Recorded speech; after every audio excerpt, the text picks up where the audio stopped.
Water, water everywhere. But in an SHTF situation, will there be a drop to drink for you?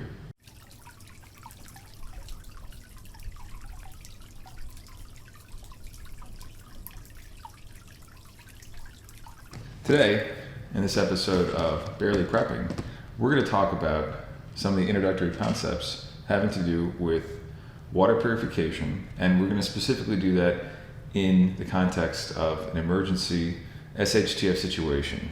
And specifically, I mean, we're going to look at what you can do to store, process, purify water to make it safe to drink, and maybe taste good too. So what is water purification? That's a good question. Purification is something that has a lot of different definitions to a lot of different people.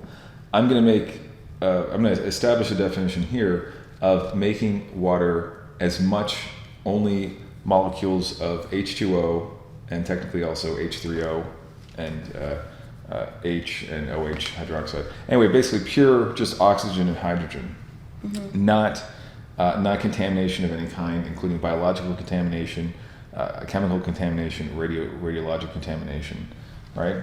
And so we can look at water that you might pull out of a stream or a lake or out of the ocean. It's going to have a lot of things, right? It's going to have large debris, oftentimes twigs, leaves, things like that, rocks, pebbles, sand, right? It'll have small macroscopic debris, right? Like very, very tiny grains of sand, things that will cause turbidity, that'll cause the water to look cloudy, right? It'll have microscopic debris.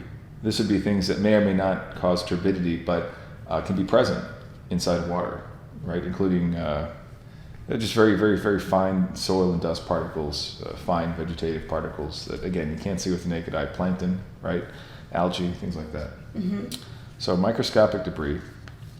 And then we also have bacterial and parasitic microorganisms. And we're going to talk about those a little bit because they're important, and we'll explain why. Also fungal microorganisms, which we won't talk about too much for reasons we'll get to. Viruses can be in water. Heavy metals can be in water, right? Such as lead and arsenic. And other water-soluble chemicals, of which there are many, many, many different types. But I treat that as its own category. And then radioactive debris can be in water as well from a nuclear event. Yeah. Yep. So how do we get rid of it? How do we get rid of it? Well, in general, with all water that you have, you want to go ahead and do some sort of pre-filtration or pre-purification treatment. That is, and this is simple and easy to do. You can take a towel, a chamois, a rag, a washcloth, whatever, just something to filter out the large debris, and hopefully a finer filter, a fine enough filter, where you can filter out small macroscopic debris, so that you don't have, when you're about to put water through a filtration system, or you're about to put water into a pot to boil it, or whatever you're going to do exactly, you don't have a bunch of twigs and leaves and other things in there, maybe insect parts. You don't need that stuff. So filter that out. And that's pre-treatment, or some people might consider it a first stage filtration. And that's just to get the water, to have mostly just liquid, to get all the solids out. And I think this is pretty intuitive. Most people can probably figure that out. But it's worth keeping some things around with your water kit, with your water stash, your water supplies, so that if you have to do any filtration like that, or pre-treatment, first stage filtration, you can do that. It should be available for all preparation methods where poured or standing water is not completely clear. Even if it's you can't see a lot of twigs in there. If it's just turbid, you should still try running it through as fine a filter as you can. You might get rid of some of that turbidity, because some of the microscopic particles will cling to whatever you're filtering it through. So why are bacterial organisms a problem with water supply? A lot of people understand that bacteria causes disease, okay, but more specifically, and especially in an SHTF situation, most bacteria that infect the gastrointestinal system, and it's mostly the small intestine and the large intestine, and also most parasites that infect this part of the body, they cause diarrhea, mostly watery diarrhea. And the problem with watery diarrhea is you lose fluid, right? If you, first of all, have a limited supply of water, you can't be losing a liter of fluid a day from diarrhea. It's going to endanger you. It's going to endanger your water supply. That's the first problem. The second problem is that if you get colonized by a bacterial parasitic microorganism that's causing you to have diarrhea, you're going to shed that. And in an SHTF situation, you might not have the best sanitation available. You might not have a lot of things that you're used to keep clean, and that makes contamination and infection a real significant risk, right? So if you have people around you and you start to have diarrhea because of a poorly purified water source that has been improperly filtered or improperly heated, and you catch a disease, you are likely going to contaminate everybody else you're with, right? Over time, especially. And the third part there is, unless you have antibiotics, some of these are self-limiting, and over time they'll just go away. Some of them are not. Some of them will give you chronic diarrhea indefinitely, right? And again, if you're in an SHTF situation, losing a liter a day or half a liter a day every day is really going to compromise your water source. And if you and everybody you're with is undergoing that, you might run through your water really, really fast, devastatingly fast, and it could be fatal over time. Yeah. Right? It would be important to also have, which we're doing a video on, some medications to help treat diarrhea if you do encounter that. Yeah. Mm-hmm. But at the end of the day, an ounce of prevention, or I should say a drop of prevention, is probably worth hundreds of liters or gallons of cure. You can really preserve your water supply a lot better if just nobody gets sick in the first place. And we're going to talk a lot about how to do that. There are a lot of effective methods that can be used. And just to give you some examples, there are a lot of different bacterial organisms that can cause diarrheal infections or infectious diarrhea. The two that I'm thinking of are Escherichia coli, also known as E. coli, and Vibrio cholerae, also known as cholera. Those are pretty big in the world of bacteria. And then for parasites, Giardia lamblia is a big one. I guess we can talk about cryptosporidium as well. That's kind of a big one too, as well as the helminthic parasites. They don't as often cause diarrhea, but they can infect you, and you want to probably not have that. If you can help it. If you can help it. So moving on to fungal microorganisms. Now, the long and short is not as many people know, not every single fungal microorganism is commensal or safe to be with. Most of them are, though. And in fact, as you may know, some of them they have natural antibiotics that kill bacteria. So by and large, fungi tend to be our friends. As long as you're not immunocompromised, and by immunocompromised I specifically mean really only two states. You're on anti-neoplastic therapy that's causing what's called pancytopenia, that is, you don't have immune cells circulating in your system, or you have T-cell inactivation. So either if you're on some heavy medication to usually kill cancer and/or are pancytopenic, or else if you have or else if you have AIDS, right? And there's some congenital disorders there too, but generally speaking, it's people who are antiplastics who are in AIDS that are truly immunocompromised. But if you're immunocompromised, yeah, you'll have to take extra precautions with fungi. But if you're immunocompromised and there's an SHTF situation, you probably have that's just one among hundreds of problems you probably have. The inability to access medication, things like that. But by and large, in a healthy immunocompetent individual, fungi in water sources aren't really that important. They'll be moldy sometimes. They'll make the taste off-putting. It's better to avoid them. And again, put all the water you drink through some sort of standardized filtration or heating or some sort of purification process to make that water as pure as possible. But for the most part, fungal organisms are not something you have to worry about too much in an SHTF situation.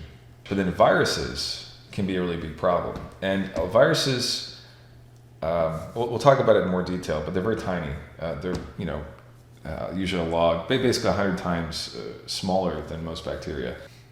And the two most important viruses that I'm concerned with in an SHTF situation are rotavirus, which is in the Reoviridae family, and also norovirus, which is in the Caliciviridae family. Both of those are known to cause water diarrhea pretty easily. And in fact, sadly, rotavirus kills about 500,000-600,000 people, mostly kids, throughout the world, largely in Africa, because they get diarrhea. The supportive therapy that we have in the United States just isn't available to them, as well as clean sanitation and water supply. So it's really devastating. And so it's really useful to keep in mind.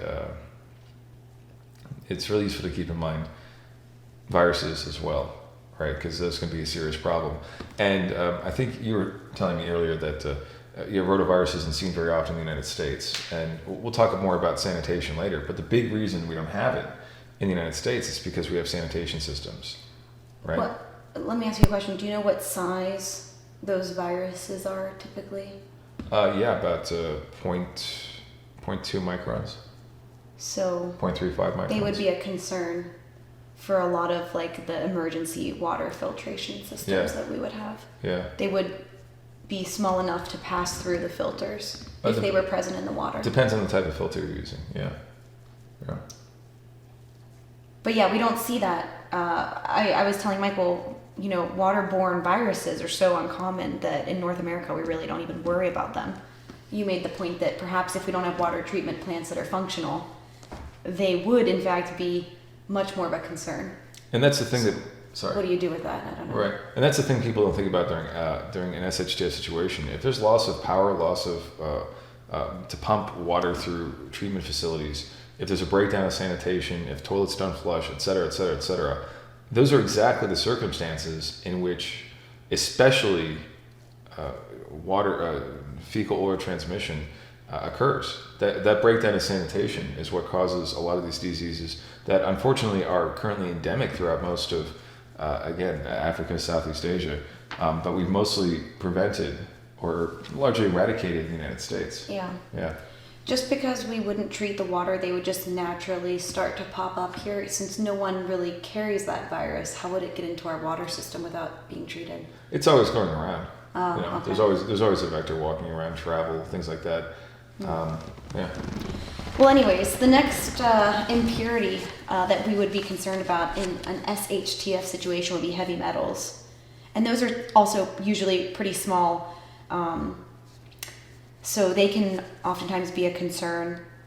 They can pass through filtration systems because of their small size.